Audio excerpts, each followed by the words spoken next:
दिशन्तु मे देव सदा त्वदीयाः दयातरङ्गानुचराः कटाक्षाः श्रोत्रेषु पुंसाम् अमृतं क्षरन्तीं सरस्वतीं संश्रितकामधेनुम्।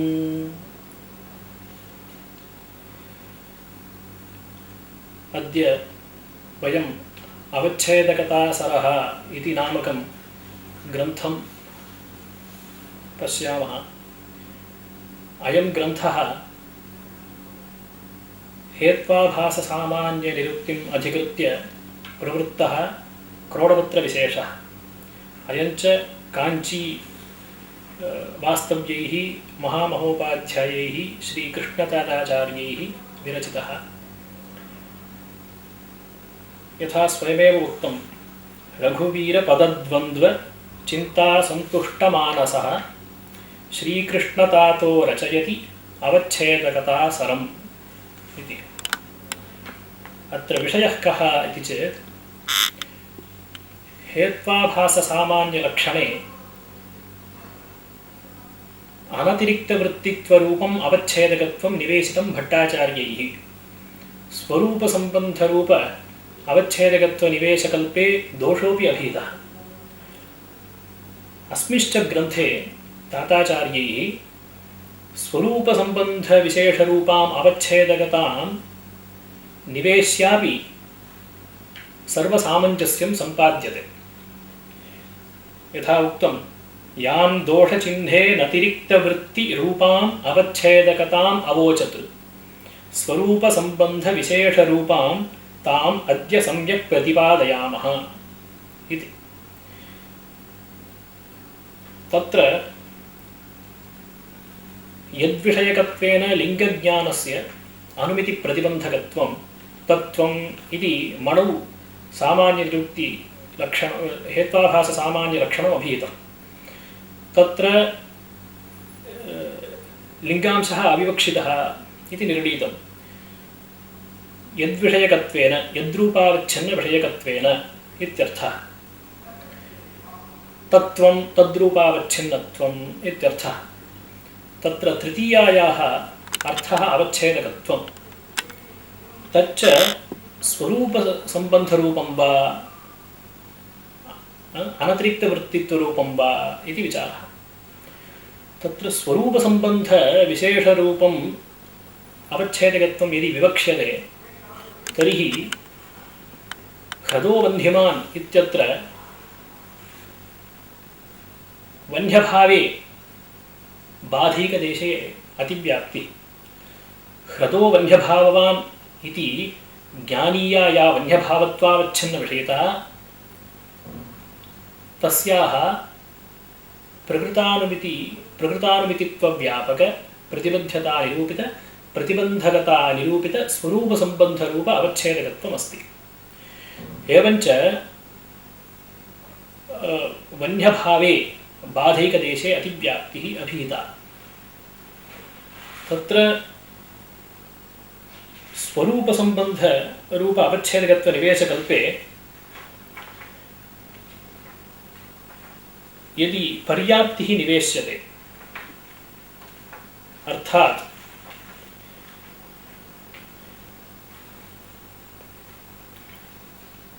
एवं निवेश्यते, यद्रूपावच्छिन्न विषयकनिश्चयत्वावच्छिन्न प्रतियोगिताक भेदप्रतियोगितावच्छेदकतात्वावच्छिन्न प्रतियोगिताक पर्याप्त्यनियोगितावच्छेदक रूपवृत्तिप्रतिबन्धकता तद्रूपावच्छिन्नं हेत्वाभासत्वम् इति। तत्र वृत्तित्वं स्वावच्छेदकतात्वावच्छिन्न प्रतियोगिताक पर्याप्त्यनियोगितावच्छेदकत्वसम्बन्धेन।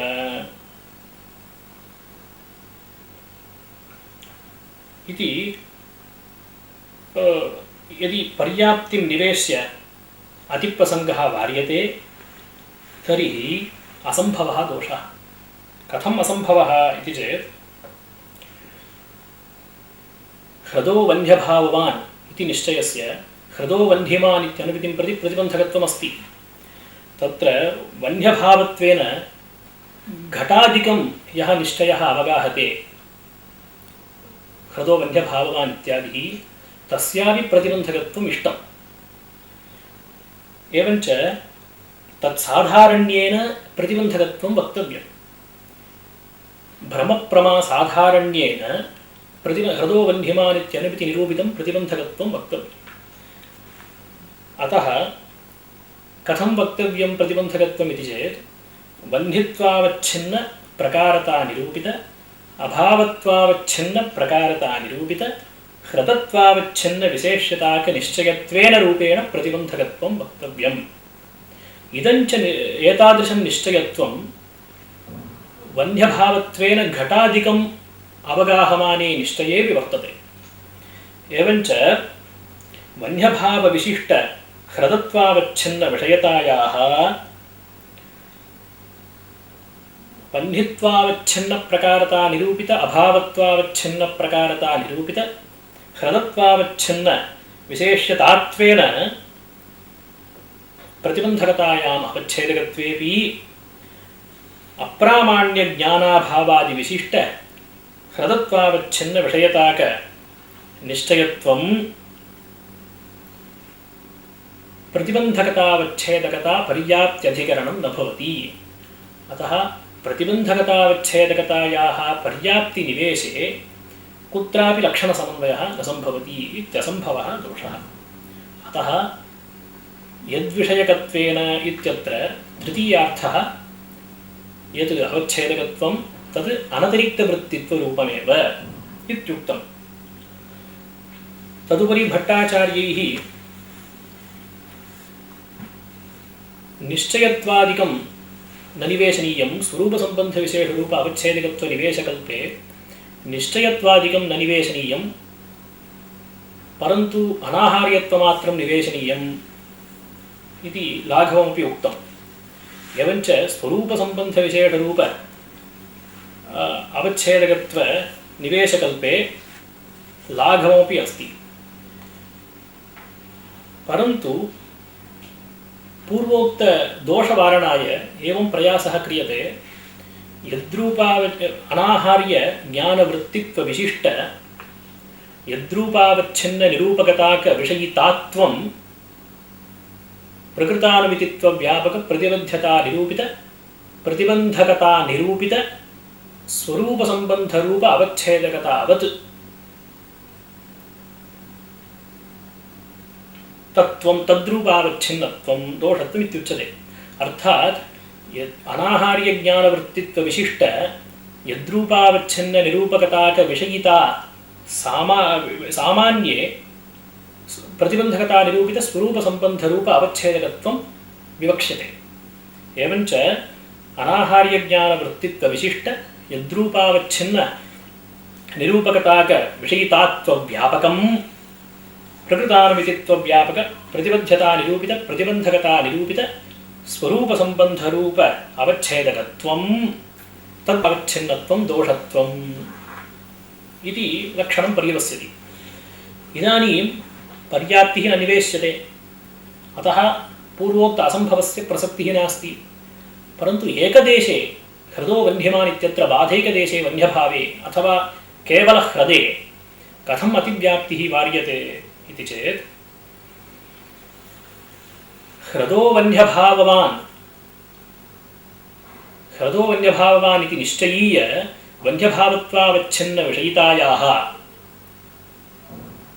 प्रकृतानुमितित्वव्यापक प्रतिबद्धता निरूपित प्रतिबन्धकतायां स्वरूपसम्बन्धरूप अवच्छेदकत्वसत्त्वेपि यद्रूपावच्छिन्न विषयिता सामान्यान्तर्गतायां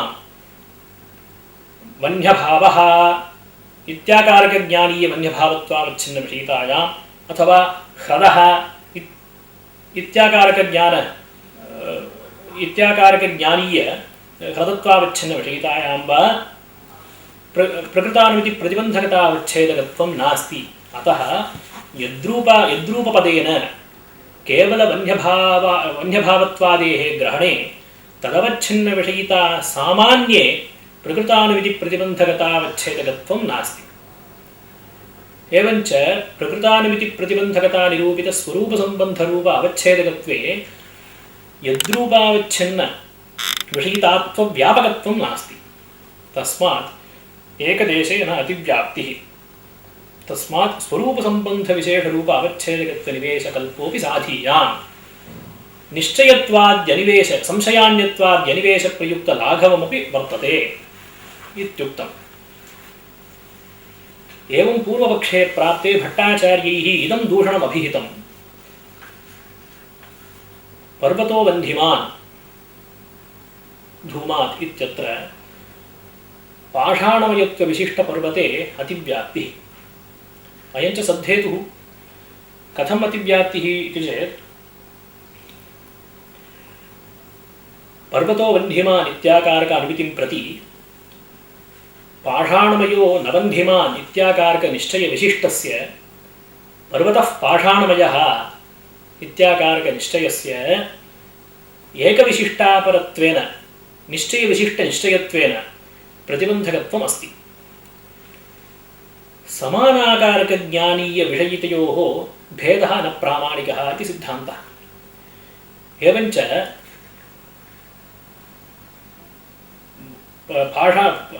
पाषाणमयो न वह्निमान् इत्याकारकनिश्चयकालीन पर्वतः पाषाणमयः इति निश्चयीय पाषाणमयत्वविशिष्टपर्वतत्वावच्छिन्ननिरूपकताकविषयितायाः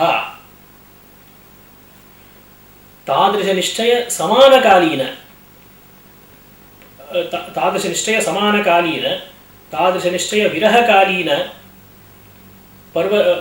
निश्चयीय पाषाणमयत्वविशिष्टपर्वतत्वावच्छिन्ननिरूपकताकविषयतयोः ऐक्यात् पाषाणमयत्वविशिष्टपर्वतत्वावच्छिन्ननिरूपितविषयिता सामान्ये प्रकृतानुमितित्वव्यापक प्रतिबद्धतानिरूपित प्रतिबन्धकतानिरूपित स्वरूपसम्बन्धरूप अवच्छेदकत्वम् अस्ति। तस्मात् यद्रूपपदेन पाषाणमयत्वविशिष्टपर्वतत्वं गृहीत्वा तदवच्छिन्ने अतिव्याप्तिः इति दूषणमभिहितम्। तद्वारणाय कश्चन प्रयासः विहितः। प्रतिबन्धकतायां ज्ञानवैशिष्ट्यानवच्छिन्नत्वं निवेशनीयम् इति। पर्वते वह्निवैशिष्ट्यावगाही बुद्धिं प्रति पर्वतः पाषाणमयः इत्याकारकनिश्चयस्य या प्रतिबन्धकता उक्ता सा ज्ञानवैशिष्ट्यावच्छिन्ना। पाषाणमयो न वह्निमान् इति पाषाणमयत्वावच्छेदेन वह्न्यभावावगाही निश्चयवैशिष्ट्यावच्छिन्ना सा प्रतिबन्धकता, न तु ज्ञानवैशिष्ट्य अनवच्छिन्ना। एवञ्च ज्ञानवैशिष्ट्या अनवच्छिन्नत्वं प्रतिबन्धकतायां निवेश्यापि अयं दोषः वारयितुं शक्यते इति शङ्का। तत्र उक्तम् एवमुच्यते चेत् ह्रदो वह्निमान् इत्यत्र वह्न्यभाववज्जलवद्वृत्ति जलवद्ध्रदे अतिव्याप्तिः इति। कथम् अतिव्याप्तिः इति चेत् तत्र विशिष्टनिश्चयः वह्न्यभाववज्जलवद्वृत्ति जलवान् ह्रदः इत्याकारकनिश्चयः। तस्य च ह्रदे वह्निवैशिष्ट्यावगाहि बुद्धित्वावच्छिन्नं प्रति ज्ञानवैशिष्ट्यावच्छिन्नप्रतिबन्धकत्वम् अस्ति। ज्ञानवैशिष्ट्यावच्छिन्नप्रतिबन्धकत्वं कथम् इति चेत् जलवान् वह्न्यभाववान् जलवाश्च ह्रदः इति निश्चयविशिष्टनिश्चयत्वेन प्रतिबन्धकत्वम् अस्ति। एवञ्च ज्ञानवैशिष्ट्य अनवच्छिन्नत्वं तत्र निवेशनीयं। प्रतिबन्धकतायां निवेश्यैव ह्रदो वह्निमान् इत्यत्र वह्न्यभाववज्जलवद्वृत्ति जलवद्ध्रदत्वावच्छिन्ने अतिव्याप्तिः वारणीया। अन्यथा अनतिरिक्तवृत्तित्व कल्पेपि इयम् अतिव्याप्तिः तदवस्था। वह्न्यभाववज्जलवद्वृत्ति जलवद्ध्रदत्वावच्छिन्न विषयक निश्चय सामान्ये प्रकृतानुमितिप्रतिबन्धकत्वम् अस्ति ज्ञानवैशिष्ट्यावच्छिन्नम्। अतः अनतिरिक्तवृत्तित्वकल्पेपि अयं दोषः भवति इति तद्वारणाय ज्ञानवैशिष्ट्यानवच्छिन्नत्वं प्रतिबन्धकतायां यत् निवेशनीयं तेनैव स्वरूपसम्बन्धविशेषरूप अवच्छेदकत्वनिवेशकल्पेऽपि पर्वतो वह्निमान् धूमादित्यत्र पाषाणमयत्वविशिष्टपर्वते अतिव्याप्तिवारणं सम्भवति इति शङ्का। तत्र भट्टाचार्यैरुक्तं ह्रदो वह्निमान् इत्यत्र वह्न्यभाववज्जलवद्वृत्ति जलवद्ह्रदरूपविशिष्टवारणं विशिष्टान्तराघटितत्वनिवेशेनैव भवितुमर्हति। अतः तद्वारणाय प्रतिबन्धकतायां ज्ञानवैशिष्ट्यानवच्छिन्नत्वं न आवश्यकम् इति। अतः ज्ञानवैशिष्ट्यानवच्छिन्नत्वस्य अनिवेशे पाषाणमयत्वविशिष्टपर्वते अतिव्याप्तिः तदवस्था। कुतः एवम् उच्यते इति चेत् ज्ञानवैशिष्ट्यानवच्छिन्नत्वं प्रतिबन्धकतायां निवेश्यते चेत् व्यापकताघटितसत्प्रतिपक्षे अव्याप्तिः भवति। प्रतिहेतुव्यापकसाध्याभावसमानाधिकरणप्रतिहेतुमान् पक्षः प्रतिहेतुमत्पक्षः व्यापकताघटितसत्प्रतिपक्षः। तत्र ह्रदो वह्निमान् इत्यत्र जलस्य प्रतिहेतुत्वे जलव्यापकवह्न्यभावसमानाधिकरण जलवद्ध्रदः सत्प्रतिपक्षः। तन्निश्चयस्य ज्ञानविशिष्टज्ञानत्वेनैव प्रतिबन्धकत्वं। जलव्यापको वह्न्यभावः इति निश्चयविशिष्ट जलवांश्च ह्रदः इत्याकारकनिश्चयत्वेनैव प्रतिबन्धकत्वं। तस्मात् ज्ञानवैशिष्ट्यानवच्छिन्नत्वं निवेश्यते चेत् व्यापकताघटितसत्प्रतिपक्षस्य संग्रहः न स्यात्। तदुपरि प्रश्नः आगतः, व्यापकताघटितविशिष्टस्य सत्प्रतिपक्षत्वं नैव स्वीक्रियते इति तस्य अलक्ष्यत्वमेव हेत्वाभाससामान्यलक्षणे तस्य न संग्राह्यत्वम् इति। कथम् इति चेत् तत्र सामानाधिकरण्यं घटकं भवति। प्रतिहेतुव्यापकसाध्याभावसमानाधिकरण प्रतिहेतुमत्पक्षरूपविशिष्टे सामानाधिकरण्यं घटकं भवति। सामानाधिकरण्यञ्च प्रकृतानुमिति प्रतिबन्धकता अनुपयुक्तः पदार्थः प्रतिबन्धकतायां नोपयुज्यते। सामानाधिकरण्ये विषयता प्रतिबन्धकतावच्छेदिका न भवति। जलव्यापको वह्न्यभावः इति निश्चयविशिष्ट जलवांश्च ह्रदः इति निश्चयस्यैव प्रतिबन्धकत्वं। जलव्यापकत्वविषयतायाः प्रतिबन्धकतावच्छेदकत्वं भवति। एवं जलवद्धतत्वावच्छिन्नविषयतायाः अपि प्रतिबन्धकतावच्छेदकत्वं भवति। एवञ्च सामानाधिकरण्यविषयतायाः प्रतिबन्धकतावच्छेदककोटिप्रवेशः नास्ति। तस्मात् प्रतिबन्धकतानुपयुक्तपदार्थघटितत्वात् अस्य विशिष्टस्य न लक्ष्यत्वं। तर्हि सत्प्रतिपक्षः कः इति चेत् हेतुतावच्छेदक अघटितस्यैव साध्याभावाभाववदवृत्तिमत्पक्षस्यैव सत्प्रतिपक्षत्वं स्वीक्रियते इति। अन्यथा प्रतिहेतुव्यापकसाध्याभावसमानकालीनप्रतिहेतुमत्पक्षस्य सत्प्रतिपक्षत्वं स्यात् इति। तत्र वक्तुं शक्यते कालीनत्वघटितम् इदं विशिष्टं तस्य सत्प्रतिपक्षत्वम् आपादयितुं न शक्यते। यतः प्रकृतानुविधि जनकतावच्छेदकविषयताश्रयत्वं नास्ति। कालीनत्वविषयतायाः प्रकृतानुविधि जनकतावच्छेदकविषयताश्रयत्वं नास्ति इति। एवमुच्यते चेत् तर्हि प्रकृतानुविधि प्रतिबन्धकतावच्छेदकविषयताश्रयत्वाभावात् सामानाधिकरण्यस्य तद्घटितविशिष्टस्यापि सत्प्रतिपक्षत्वं न अङ्गीकर्तुं युक्तम् इति। एवं शङ्का आगता। तत्र उच्यते तथापि ज्ञानवैशिष्ट्यानवच्छिन्नत्वं प्रतिबन्धकतायां निवेशयितुं न शक्यते। कुतः इति चेत् असाधारण्ये अव्याप्तिः स्यात्। ह्रदो वह्निमान् जलात् इत्यत्र वह्निव्यापकीभूताभावप्रतियोगी जलम् असाधारण्यम्।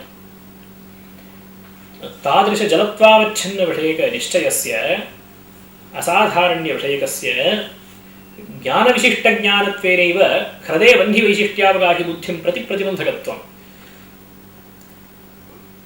वह्निव्यापकीभूताभावप्रतियोगि जलम् इति निश्चयविशिष्ट जलवाश्च ह्रदः इति निश्चयत्वेनैव असाधारण्यविषयकनिश्चयस्य प्रतिबन्धकत्वम्। तस्मात् वह्निव्यापकीभूताभावप्रतियोगी जलरूप असाधारण्य संग्रहाय ज्ञानवैशिष्ट्या अनवच्छिन्नत्वनिवेशः न कर्तव्यः इत्युक्तम्। तस्मात् असाधारण्ये अव्याप्तिः परमदोषः स्वरूपसम्बद्धरूप अवच्छेदकत्वनिवेशकल्पे इति भट्टाचार्यैः अभिहितम्। तत्र इदानीं प्रकृतग्रन्थकारैः स्वरूपसम्बन्धविशेषरूप अवच्छेदकत्वं निवेश्यापि असाधारण्याव्याप्तिः परिह्रियते। कथम् इति पश्यामः। तत्र प्रथमा कोटिः ज्ञानवैशिष्ट्यानवच्छिन्नत्वं केवलं प्रतिबन्धकतायां न निवेश्यते, येन असाधारण्ये अव्याप्तिः स्यात्, अपि तु पक्षधर्मत्वाविषयक ज्ञानवैशिष्ट्यानवच्छिन्नत्वं निवेश्यते प्रतिबन्धकतायां। तत्र वैशिष्ट्यप्रतियोगिज्ञाने पक्षधर्मत्व अविषयकत्वं निवेश्यते। एवञ्च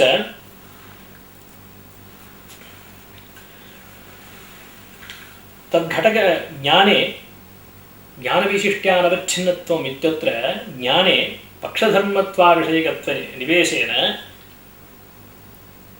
असाधारण्यविषयितायाः ज्ञानवैशिष्ट्यानवच्छिन्नप्रतिबन्धकतावच्छेदकत्वं यद्यपि नास्ति, तथापि वैशिष्ट्यप्रतियोगिभूतज्ञानस्य पक्षधर्मताविषयकत्वमस्ति। अतः पक्षधर्मत्वाविषयकज्ञानवैशिष्ट्यानवच्छिन्नत्वं तत्र वर्तते प्रतिबन्धकतायाम्। वह्निव्यापकीभूताभावप्रतियोगि जलम् इति निश्चयस्य जलवान् ह्रदः इति निश्चयविशिष्टत्वेन प्रतिबन्धकत्वम् उक्तम्। तत्र इदं वैशिष्ट्यप्रतियोगिज्ञानं किम् इति चेत् जलवान् ह्रदः इत्याकारकनिश्चयः। तस्य पक्षधर्मताविषयकत्वमेव वर्तते। प्रकृतपक्षे प्रकृतहेतुवैशिष्ट्यावगाहित्वमस्ति। ह्रदो वह्निमान् जलात् इति खलु स्थलम्। तत्र ह्रदे जलवैशिष्ट्यावगाहित्वं वर्तते। अतः असाधारण्यनिश्चयस्य पक्षधर्मताज्ञानकालीनस्य यद्यपि ज्ञानवैशिष्ट्यावच्छिन्नप्रतिबन्धकत्वम् अस्ति ह्रदे वह्निवैशिष्ट्यावगाहिबुद्धिं प्रति, तथापि पक्षधर्मताविषयकज्ञानवैशिष्ट्यावच्छिन्नप्रतिबन्धकत्वमेव वर्तते। असाधारण्यविषयतायां पक्षधर्मत्व अविषयकज्ञानवैशिष्ट्यावच्छिन्नप्रतिबन्धकतावच्छेदकत्वं नास्ति। पक्षधर्मत्व अविषयकज्ञानवैशिष्ट्यानवच्छिन्नप्रतिबन्धकतावच्छेदकत्वं वर्तते। तस्मात् यद्रूपपदेन वह्निव्यापकीभूताभावप्रतियोगित्वविशिष्टजलत्वं गृहीतुं शक्यते इति तदवच्छिन्ने असाधारण्ये लक्षणसमन्वयः। अत्र ग्रन्थकृताम् अयम् अभिप्रायः ज्ञानविशिष्टज्ञानस्य प्रतिबन्धकत्वम् उच्यते। तत्र हेतुमान् पक्षः इति ज्ञानविशिष्टं साध्यव्यापकीभूताभावप्रतियोगी हेतुः इति ज्ञानं प्रतिबन्धकम्।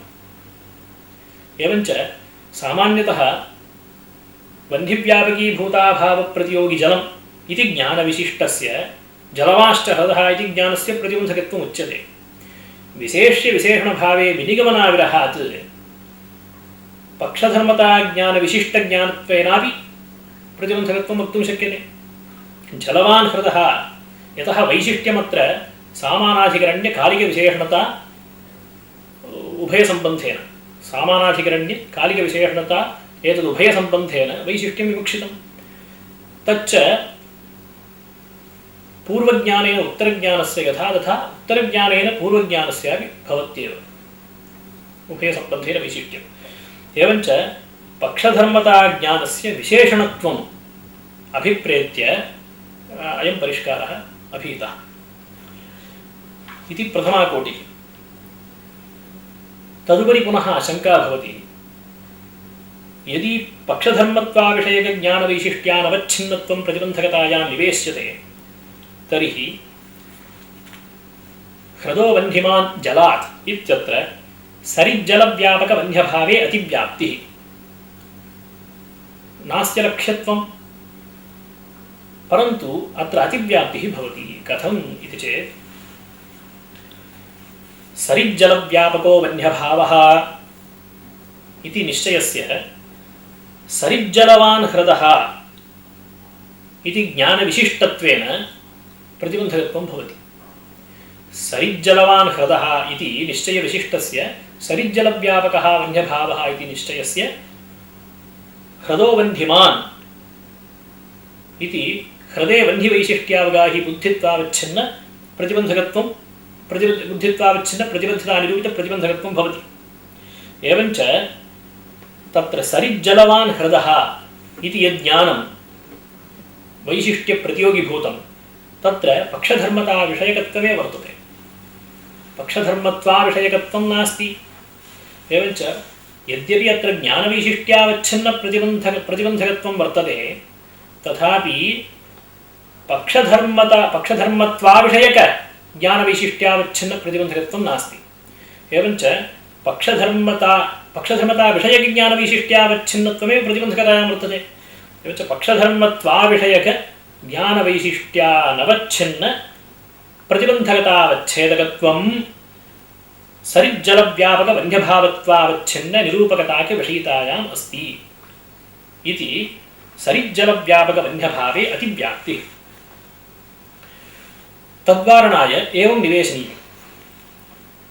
पक्षधर्मत्वाविषयकत्वं नाम पक्षतावच्छेदकावच्छिन्नविशेष्यतानिरूपित हेतुतावच्छेदकावच्छिन्नप्रकारत्वानिरूपकत्वम् इति यथाश्रुते अर्थः। परन्तु तत्र हेतुतावच्छेदकावच्छिन्नप्रकारत्वानिरूपकत्वम् इत्यत्र हेतुतावच्छेदकतायाः पर्याप्तिः निवेश्यते। एवञ्च प्रकृतपक्षतावच्छेदकावच्छिन्नविशेष्यतानिरूपित प्रकृतहेतुतावच्छेदकता पर्याप्त्यधिकरण धर्मपर्याप्त अवच्छेदकताक प्रकारत्व अनिरूपकत्वं पक्षधर्मत्वाविषयकत्वम् इत्यनेन विवक्ष्यते।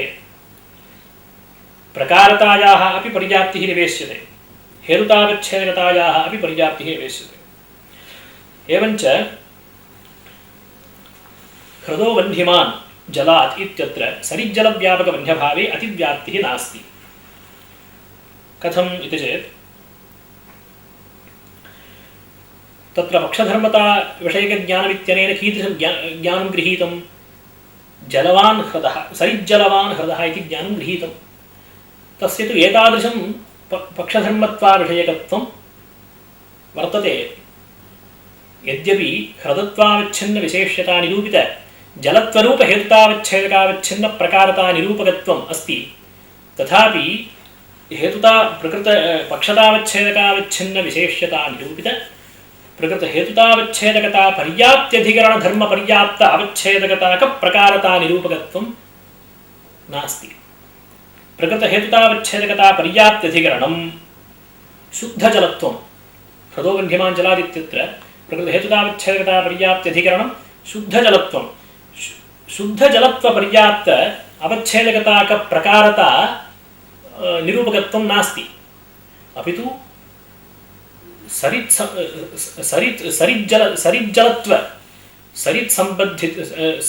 सरित्सम्बन्धित्व विशिष्ट जलत्वपर्याप्त अवच्छेदकताकप्रकारता निरूपकत्वमेव वर्तते। एवञ्च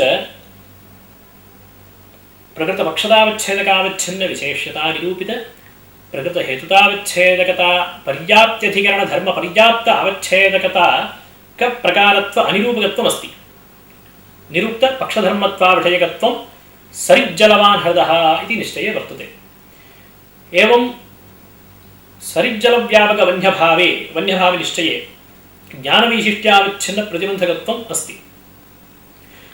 एवञ्च पक्षधर्मत्वाविषयकज्ञानवैशिष्ट्यावच्छिन्नप्रतिबन्धकतावच्छेदकत्वमेव सरिज्जलव्यापकवन्यभावत्वावच्छिन्ननिरूपकताकविषयीतायां वर्तते, न तु पक्षधर्मत्वाविषयकज्ञानवैशिष्ट्यानवच्छिन्नप्रतिबन्धकतावच्छेदकत्वम्। पक्षधर्म इति तस्मात् तत्र न अतिव्याप्तिः इति यदि उच्यते तर्हि ह्रदो बन्धिमान् काञ्चनमयजलात् इत्यत्र असाधारण्ये अव्याप्तिः।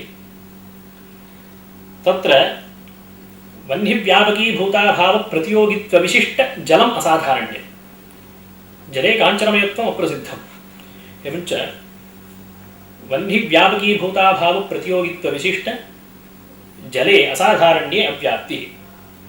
तन्निश्चयीयप्रतिबन्धकता जलवान् हृदः इति ज्ञानवैशिष्ट्यावच्छिन्ना।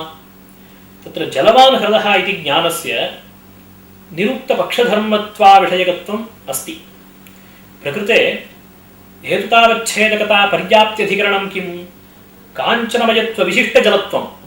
हृदो बन्धिमान् काञ्चनमयजलात् इति खलु स्थलम्।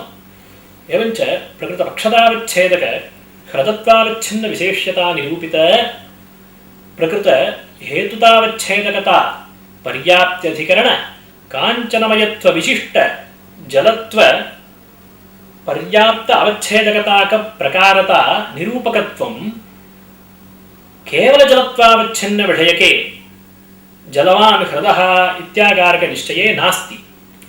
एवञ्च तादृश प्रकारत्वानिरूपकत्वरूपं प्रकृत पक्षधर्मत्वाविषयकत्वमस्ति। ज्ञानवैशिष्ट्यावच्छिन्न प्रतिबन्धकत्वमपि अस्ति। एवञ्च पक्षधर्मत्वाविषयक ज्ञानवैशिष्ट्यावच्छिन्नत्वमेव प्रतिबन्धकतायाम् अस्ति, न तु तथाविध ज्ञानवैशिष्ट्यानवच्छिन्नत्वम् इति वह्निव्यापकीभूताभावप्रतियोगित्वविशिष्टजलरूप असाधारण्ये अव्याप्तिः इति द्वितीया कोटि। अत्र इदं ज्ञातव्यं, वह्निव्यापकीभूताभावप्रतियोगित्वविशिष्ट काञ्चनमयजलम् अप्रसिद्धम्। अतः तादृशजलमात्रस्य असाधारण्ये प्रवेशः। तादृश असाधारण्यविषयितायाः जलवान् हृदः इति ज्ञानवैशिष्ट्यावच्छिन्नप्रतिबन्धकतावच्छेदकत्वमस्ति। तस्याः ह्रदत्वावच्छिन्नविशेष्यता निरूपित हेतुतावच्छेदकता पर्याप्त्यधिकरण काञ्चनमयत्व जलत्व उभयपर्याप्त अवच्छेदकताक प्रकारत्वानिरूपक जलवान् हृदः इति ज्ञानवैशिष्ट्यावच्छिन्नप्रतिबन्धकतावच्छेदकत्वमस्ति, न तु तदनवच्छिन्नप्रतिबन्धकतावच्छेदकत्वम्। जलवान् हृदः काञ्चनमयजलवान् हृदः इति ज्ञानयोः उभयोरपि जलवद्ह्रदविषयकनिश्चयत्वेनैव प्रतिबन्धकज्ञानविशेषणतया निवेशः इति ग्रन्थकृतः तात्पर्यम्। अत्र पर्याप्तिः निविष्टा वर्तते। निवेशप्रकारश्च अयं प्रकृतपक्षतावच्छेदकावच्छिन्न विशेष्यता निरूपित प्रकृतहेतुतावच्छेदक विशिष्टप्रकारत्वानिरूपकत्वम्। इदमेव प्रकृतपक्षधर्मत्वाविषयकत्वम् इत्यनेन विवक्षितम्। हेतुतावच्छेदकवैशिष्ट्यं प्रकारतायां स्वनिष्ठ अवच्छेदकतात्वावच्छिन्न प्रतियोगिताक पर्याप्त्यनियोगितावच्छेदक रूपवृत्तित्व संबंधेन रूपवृत्तित्वं प्रकारतायां स्वावच्छेदकतात्वावच्छिन्न प्रतियोगिताक पर्याप्त्यनियोगितावच्छेदकत्व संबंधेन। अत्र प्रकृत हेतुतावच्छेदक पर्याप्त अवच्छेदकताक प्रकारत्वानिरूपकत्वं प्रकृत हेतुतावच्छेदकता पर्याप्त्यधिकरण धर्मनिष्ठ अवच्छेदकताक प्रकारत्वानिरूपकत्वम् इति वा कथने पुनः सरिज्जलत्वनिष्ठ अवच्छेदकताम् आदाय दोषः भवति इति उभयत्रापि पर्याप्तिः निवेशिता इति। एतावता द्वितीयकोटिः समाप्ता। तृतीया कोटिः पूर्वोक्तस्थले दोषवारणाय एवं निवेशः क्रियते।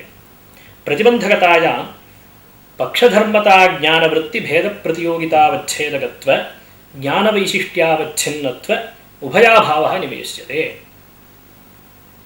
पक्षधर्मत्वाविषयक ज्ञानवैशिष्ट्यानवच्छिन्नत्वं प्रतिबन्धकतायाम् इदानीं न निविष्टम्, अपि तु तत्स्थाने पक्षधर्मता ज्ञानवृत्ति भेदप्रतियोगितावच्छेदकत्व ज्ञानवैशिष्ट्यावच्छिन्नत्व उभयाभावः निविष्टः। भेदप्रतियोगितावच्छेदकता च अवच्छेदकता सम्बन्धावच्छिन्ना। एवञ्च पक्षधर्मता ज्ञाने अवच्छेदकता सम्बन्धेन प्रतिबन्धकतावत् भेदः विवक्षितः उभयाभावकोटौ। पक्षधर्मता ज्ञानवृत्ति भेद प्रतियोगितावच्छेदकत्वम् अवच्छेदकता सम्बन्धेन प्रतिबन्धकतायां उभयाभाव प्रतियोगित्वेन विवक्षितम्। एवञ्च हृदो वह्निमान् काञ्चनमय जलात् इत्यत्र असाधारण्ये न अव्याप्तिः। काञ्चनमय जलवान् हृदः इति निश्चयस्यापि जलवद्ध्रदत्वावच्छिन्नविषयकनिश्चयत्वेनैव असाधारण्यनिश्चयीय प्रतिबन्धकतायाम् अवच्छेदकत्वम्। अतः असाधारण्ये न अव्याप्तिः। अर्थात् पक्षधर्मता ज्ञानं नाम हृदो वह्निमान् काञ्चनमय जलात् इत्यत्र काञ्चनमय जलवान् हृदः इति ज्ञानं। पक्षधर्मता ज्ञाननिष्ठः भेदः यः पक्षधर्मता ज्ञाने वर्तमानः यः अवच्छेदकता सम्बन्धावच्छिन्न प्रतिबन्धकतानिष्ठ अवच्छेदकताक प्रतियोगिताक भेदः इत्युक्ते असाधारण्यनिश्चयीय प्रतिबन्धकता निष्ठ अवच्छेदकता सम्बन्धावच्छिन्न अवच्छेदकताक प्रतियोगिताक भेदः न। यतः असाधारण्यनिश्चयीय प्रतिबन्धकता अवच्छेदकत्वं पक्षधर्मता ज्ञाने वर्तते। काञ्चनमय जलवान् हृदः इति पक्षधर्मता ज्ञानस्य जलबद्धत्वावच्छिन्नविषयक निश्चयत्वेन असाधारण्य निश्चयीय प्रतिबन्धकतायाम् अवच्छेदकत्वात् अवच्छेदकता सम्बन्धेन तादृश प्रतिबन्धकतैव वर्तते पक्षधर्मता ज्ञाने, न तु तादृश प्रतिबन्धकतावद् भेदः। एवञ्च पक्षधर्मता ज्ञानवृत्ति भेद प्रतियोगितावच्छेदकत्वम् असाधारण्यनिश्चयीय प्रतिबन्धकतायां नास्ति। यद्यपि ज्ञानवैशिष्ट्यावच्छिन्नत्वम् अस्ति असाधारण्यनिश्चयीय प्रतिबन्धकतायां, तथापि पक्षधर्मता ज्ञानवृत्ति भेद प्रतियोगितावच्छेदकत्वं नास्ति। तस्मात् तदभावप्रयुक्त उभयाभावः असाधारण्यनिश्चयीय प्रतिबन्धकतायां वर्तते इति असाधारण्ये लक्षणसमन्वयः। एवं हृदो वह्निमान् जलात् इत्यत्र सरिज्जलव्यापकवह्न्यभावे या अतिव्याप्तिः पूर्वम् अभिहिता सापि न प्रसजति। तत्र जलवान् हृदः इति ज्ञानस्य सरिज्जलव्यापकवह्न्यभावत्वावच्छिन्नविषयकनिश्चयीय प्रतिबन्धकतायाम् अवच्छेदकत्वं नास्ति। सरिज्जलवान् हृदः इति निश्चयविशिष्ट असाधारण्यनिश्चयस्यैव खलु प्रतिबन्धकत्वं। सरिज्जलवान् हृदः इति निश्चयविशिष्टस्य सरिज्जलव्यापको वह्न्यभावः इति निश्चयस्यैव हृदो वह्निमान् इत्यनुमितिं प्रति प्रतिबन्धकत्वं, न तु केवल जलवान् हृदः इति निश्चयविशिष्टस्य सरिज्जलव्यापको वह्न्यभावः इति निश्चयस्य। तस्मात् तत्र पक्षधर्मता ज्ञाने जलवान् हृदः इत्याकारके अवच्छेदकता संबंधावच्छिन्न सरिज्जलव्यापको वन्यभावः इति निश्चयनिष्ठ प्रतिबंधकता निष्ठ अवच्छेदकताक प्रतियोगिताक भेदः वर्तते। एवञ्च तद्भेद प्रतियोगिता अवच्छेदकत्वं सरिज्जलव्यापको वन्यभावः इति निश्चयीय प्रतिबंधकतायाम् अस्ति। एवञ्च पक्षधर्मताज्ञाननिष्ठभेद प्रतियोगितावच्छेदकत्वमपि वर्तते, ज्ञानवैशिष्ट्यावच्छिन्नत्वमपि वर्तते, उभयमपि वर्तते इति उभयाभावस्य अभावात् ह्रदो वह्निमान् जलात् इत्यत्र सरिज्जलव्यापकवन्यभावे न अतिव्याप्तिः इति तृतीया कोटिः। तदुपरि पुनः शङ्कते एवं सति असाधारण्ये अव्याप्तिः भवति। यतः पक्षधर्मताज्ञानकालीनस्यैव असाधारण्यनिश्चयस्य अनुमितिप्रतिबन्धकत्वं न तु तद्विरहकालीनस्य। एवञ्च पक्षधर्मता विषयकनिश्चय असमानकालिके असाधारण्यनिश्चये प्रतिबन्धकत्वं नास्ति। अर्थात् असाधारण्यनिश्चय असमानकालिके पक्षधर्मता ज्ञाने प्रतिबन्धकतावच्छेदकत्वं नास्ति। एवञ्च पक्षधर्मता ज्ञाननिष्ठभेदप्रतियोगितावच्छेदकत्वम् अपि वर्तते, ज्ञानविशिष्ट्यावच्छिन्नत्वमपि वर्तते प्रतिबन्धकतायाम् इति असाधारण्ये अव्याप्तिः। तद्वारणाय एवं निवेशनीयं स्वावच्छिन्नविषयक निश्चयविशिष्ट पक्षधर्मता ज्ञाननिष्ठभेदप्रतियोगितावच्छेदकत्व घटित उभयाभावः प्रतिबन्धकतायां निवेशनीयः। तत्र पक्षधर्मता पूर्वं पक्षधर्मता ज्ञाननिष्ठभेदप्रतियोगितावच्छेदकत्वम् उभयाभावप्रतियोगित्वेन विवक्षितम्। इदानीं पक्षधर्मताज्ञाने स्वावच्छिन्नविषयकनिश्चयविशिष्टत्वं विशेषणं दीयते। निश्चयवैशिष्ट्यं सामानाधिकरण्यकालिकविशेषणत्व उभयसम्बन्धेन। एवञ्च स्वपदेन प्रकृते लक्ष्यतावच्छेदकत्वेन अभिमतः धर्मः ग्राह्यः। इदानीं ह्रदो वह्निमान् जलात् इत्यत्र असाधारण्ये अव्याप्तिरुक्ता, सा एवं वारणीया। स्वपदेन असाधारण्यत्वं गृह्यते, वह्निव्यापकीभूताभावप्रतियोगित्वविशिष्टजलत्वं गृह्यते। तदवच्छिन्नविषयकनिश्चयः जलं वह्निव्यापकीभूताभावप्रतियोगी इत्याकारकनिश्चयः सामानाधिकरण्यकालिकविशेषणत्व उभयसम्बन्धेन तन्निश्चयविशिष्टं यत् पक्षधर्मताज्ञानं जलवान् ह्रदः इत्याकारकं तत्र असाधारण्यनिश्चयीयप्रतिबन्धकतावच्छेदकत्वं वर्तते। अतः अवच्छेदकतासम्बन्धावच्छिन्न तादृशप्रतिबन्धकतानिष्ठ अवच्छेदकताकप्रतियोगिताकभेदः नास्ति। एवञ्च स्वावच्छिन्नविषयकनिश्चय विशिष्ट पक्षधर्मताज्ञाननिष्ठभेदप्रतियोगितावच्छेदकत्वाभावप्रयुक्त उभयाभावः वर्तते। तस्मात् असाधारण्ये न अव्याप्तिः इति यदि वार्यते तर्हि स्वरूपासिद्धौ अव्याप्तिः। ह्रदो वह्निमान् धूमात् इत्यत्र धूमाभाववद् स्वरूपासिद्धिः। तत्र स्वावच्छिन्नविषयकनिश्चयविशिष्टपक्षधर्मताज्ञानम् अनाहार्यम् अप्रसिद्धम्। तत्र हि स्वपदेन स्वरूपासिद्धितावच्छेदकधर्मः ग्राह्यः। एवञ्च स्वरूपासिद्धि धूमाभाववद् ग्राह्यम्। एवञ्च धूमाभाववद् अनाहार्य पक्षधर्मताज्ञानं धूमवद् पक्षधर्मताज्ञानम् अप्रसिद्धम्। अतः आहार्यज्ञानस्य तु प्रतिबन्धकत्वं न भवति। तस्मात् स्वरूपासिद्धौ अव्याप्तिः। अतः अयमपि परिष्कारः न युज्यते इति चतुर्थकोटिः। तदुपरि पुनः अन्यः परिष्कारः पक्षधर्मता ज्ञाननिष्ठ भेद प्रतियोगितावच्छेदकत्वम् इत्यत्र अवच्छेदकतायाः स्वावच्छेदक तावच्छेदक विषयतासम्बन्धावच्छिन्नायाः एव विवक्षा क्रियते। एवञ्च असाधारण्ये अव्याप्तिः नास्ति। कथम् इति चेत्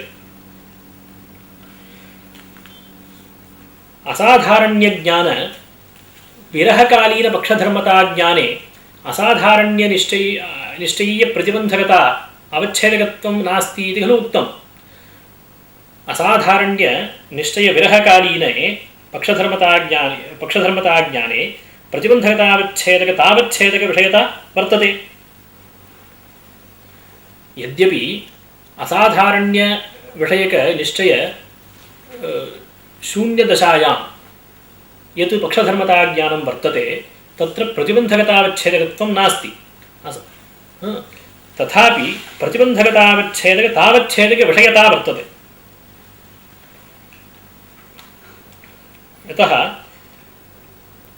असाधारण्यविषयकज्ञान असमानकालीनपक्षधर्मताज्ञानस्यापि स्वावच्छेदकतावच्छेदकविषयतासम्बन्धेन प्रतिबन्धकतावत्वं भवति। एवञ्च पक्षधर्मताज्ञाननिष्ठः यः स्वावच्छेदकतावच्छेदकविषयितासम्बन्धावच्छिन्न प्रतिबन्धकतानिष्ठ अवच्छेदकताकप्रतियोगिताकभेदः इत्युक्ते न भवति, तादृशभेदः न भवति। तस्मात् पक्षधर्मताज्ञाननिष्ठभेदप्रतियोगितावच्छेदकत्वं भेदप्रतियोगितानिरूपित उक्तसम्बन्धावच्छिन्नम् अवच्छेदकत्वं प्रतिबन्धकतायां नास्ति। तस्मात् असाधारण्ये न अव्याप्तिः इति। तदुपरि पुनः शङ्का एवं सति जलवान् ह्रदः वह्निमान् धूमात् ह्रदो वह्निमान् जलवद्ध्रदकालीन धूमात् इत्यादौ वह्निव्यापकीभूताभावप्रतियोगी जलव्यापकवह्न्यभावादौ अतिव्याप्तिः। अत्र स्थलद्वयेपि वह्निव्यापकीभूताभावप्रतियोगित्वविशिष्टजले जलव्यापकवह्न्यभावे च अतिव्याप्तिः विवक्षिता। तत्र जलवान् ह्रदः धूमवान् ह्रदो जलवद्ध्रदकालीन धूमवान् इति ज्ञानयोः जलवद्ध्रदविषयकत्वमेव प्रयोजकम् इति बोध्यम्। एवं ह्रदो वह्निमान् वह्न्यभाववज्जलवत्कालीन धूमात् इत्यादौ जलवद्ध्रदे अतिव्याप्तिः। कथम् अतिव्याप्तिः इति चेत् जलवान् वह्न्यभाववान् इति निश्चयविशिष्टस्य जलवान् ह्रदः इति निश्चयस्य ह्रदे वह्निवैशिष्ट्यावगाहि बुद्धिं प्रति प्रतिबन्धकत्वात् तादृशप्रतिबन्धकतायाश्च ह्रदः वह्न्यभाववज्जलवत्कालीन धूमवान् इति पक्षधर्मताज्ञाने अवच्छेदकतासम्बन्धेन वह्न्यभाववज्जलवद्विषयितायाम् अवच्छेदकतावच्छेदकत्वसम्बन्धेन सत्वात् तादृशविषयितासम्बन्धेन तादृशपक्षधर्मताज्ञाननिष्ठ भेदप्रतियोगितावच्छेदकत्वस्य जलवद्ध्रदविषयकनिश्चयनिष्ठप्रतिबन्धकतायाम् अभावात् अतिव्याप्तिः। यतः स्वावच्छेदकतावच्छेदकविषयतासम्बन्धावच्छिन्न पक्षधर्मताज्ञाननिष्ठ अवच्छेदकताकप्रतियोगिताकभेदः विवक्षितः। तादृशभेदः अत्र नास्ति। एवञ्च प्रकृतपक्षधर्मताज्ञाने जलवद्ध्रदविषयकनिश्चये तथाविध भेदः नास्ति। एवञ्च प्रकृते ह्रदो वह्निमान् वह्न्यभाववज्जलवत्कालीन धूमात् इति स्थलमुक्तं खलु। तत्र पक्षधर्मताज्ञाने ह्रदः वन्यभावकजलवत्कालीन धूमवान् इत्याकारके तादृशप्रतिबन्धकतावत् भेदः नास्ति। स्वावच्छेदक तावच्छेदक विषयितासम्बन्धावच्छिन्न प्रतिबन्धकतानिष्ठ अवच्छेदकताक प्रतियोगिताक भेदः नास्ति। एवञ्च तथाविधभेदप्रतियोगितावच्छेदकत्वं प्रतिबन्धकतायां नास्ति। एवञ्च तदभावप्रयुक्त उभयाभावः प्रतिबन्धकतायाम् अस्ति इति कृत्वा उक्तविशिष्टे जलबद्धते अतिव्याप्तिः इति। तदुपरि उच्यते इयम् अतिव्याप्तिः न केवलं स्वरूपसम्बन्धविशेषरूप अवच्छेदकत्वकल्पे अपि तु अनतिरिक्तवृत्तित्वनिवेशकल्पेऽपि भवति। कथम् इति चेत्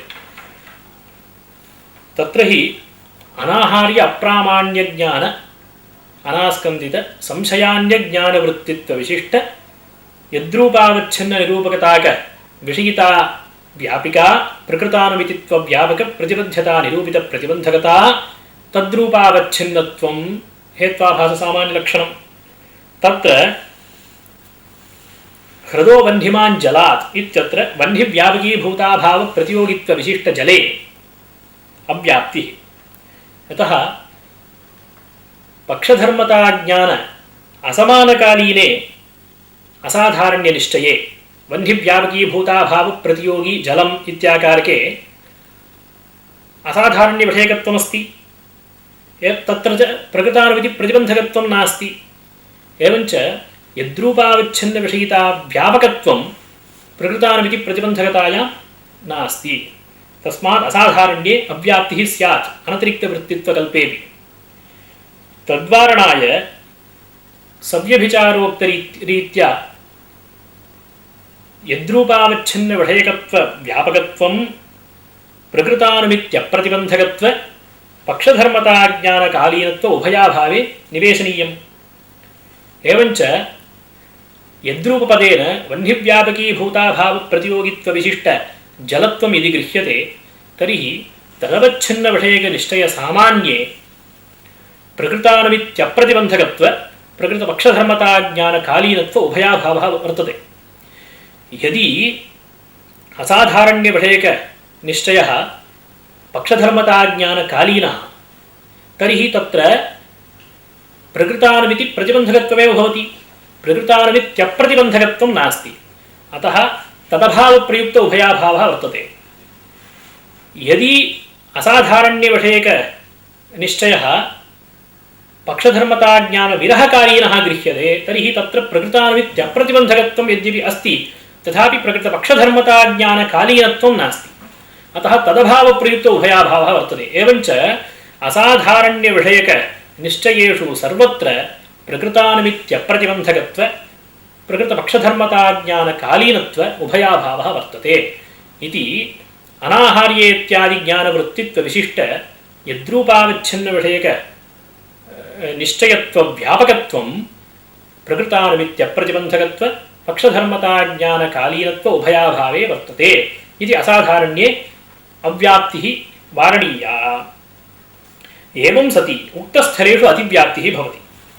जलवान् हृदः वह्निमान् धूमात् इत्यत्र वह्निव्यापकीभूताभावप्रतियोगित्वविशिष्ट जलविषयकत्वव्यापकत्वम् उक्त उभयाभावे वर्तते। एवं हृदो वह्निमान् जलवद्धृतकालीनधूमात् इत्यत्रापि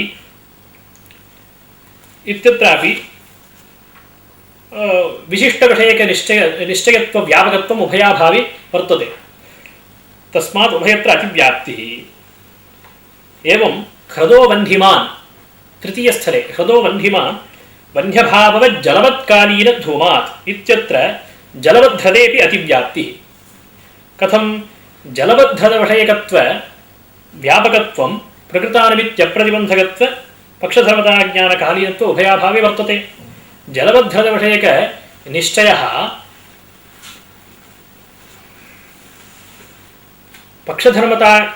जलवद्धृतविषयकनिश्चयः पक्षधर्मताज्ञानकालीनश्चेत् तर्हि तस्य प्रतिबन्धकत्वं भवति, अनुमितिप्रतिबन्धकत्वं भवति। एवञ्च प्रकृतानुमित्यप्रतिबन्धकत्वाभावप्रयुक्त उभयाभावः। पक्षधर्मताज्ञानविरहकालीनः जलवद्धृतविषयकनिश्चयः गृह्यते चेत् तत्र पक्षधर्मताज्ञानकालीनत्वाभावप्रयुक्त उभयाभावः वर्तते इति पूर्वोक्तस्थलेषु सर्वत्र अनतिरिक्तवृत्तित्वनिवेशकल्पेऽपि अतिव्याप्तिः भवति इति यद्यपि इत्यादिना आशङ्कितम्। इदानीम् अनतिरिक्तवृत्तित्वकल्पे तद्वारणप्रकारः उच्यते। तथापि इत्यादिना अयं ग्रन्थकृतः अभिप्रायः पूर्वोक्तदोषाः अनतिरिक्तवृत्तित्वनिवेशकल्पे न सम्भवन्ति। कथम् इति चेत् तत्र यद्रूपावच्छिन्नविषयकत्वव्यापकत्वं निरुक्त उभयाभावे निवेश्यते इत्युक्तं।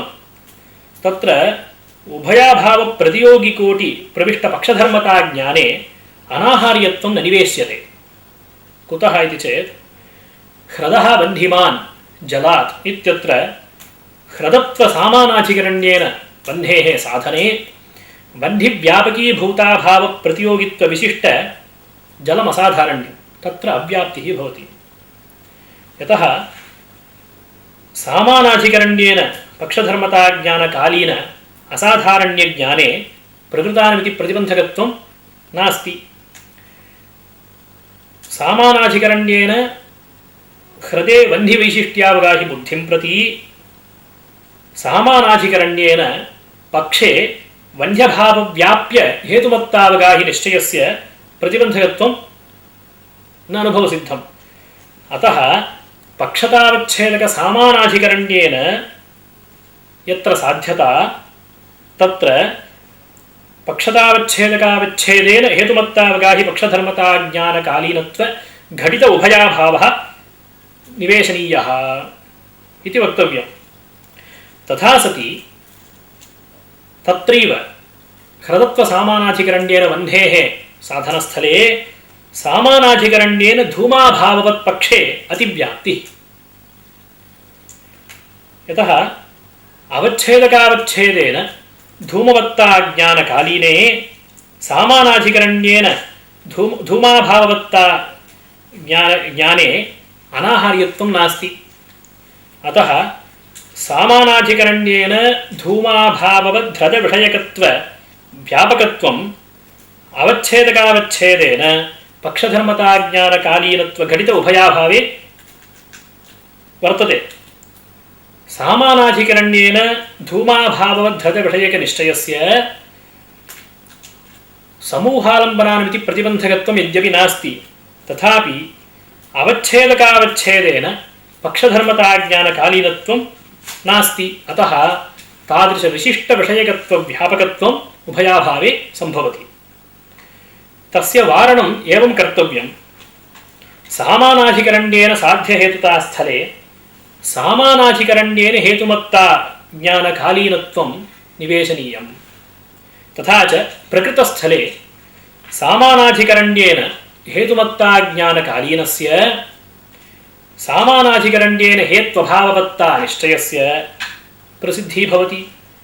एवञ्च यद्रूपावच्छिन्नविषयकत्वव्यापकत्वं प्रकृतानुमित्यप्रतिबन्धकत्व पक्षधर्मताज्ञानकालीनत्व उभयस्मिन्नेव वर्तते। यद्रूपावच्छिन्नविषयकत्वव्यापकत्वं प्रकृतानुमित्यप्रतिबन्धकत्व पक्षधर्मताज्ञानकालीनत्व उभयस्मिन्नेव वर्तते इति सामानाधिकरण्येन धूमाभावबद्धते न अतिव्याप्तिः। एवं सति ह्रदत्वसामानाधिकरण्येन वह्निसाध्यक जलहेतुकस्थले असाधारण्ये अव्याप्तिः तदवस्था भवति।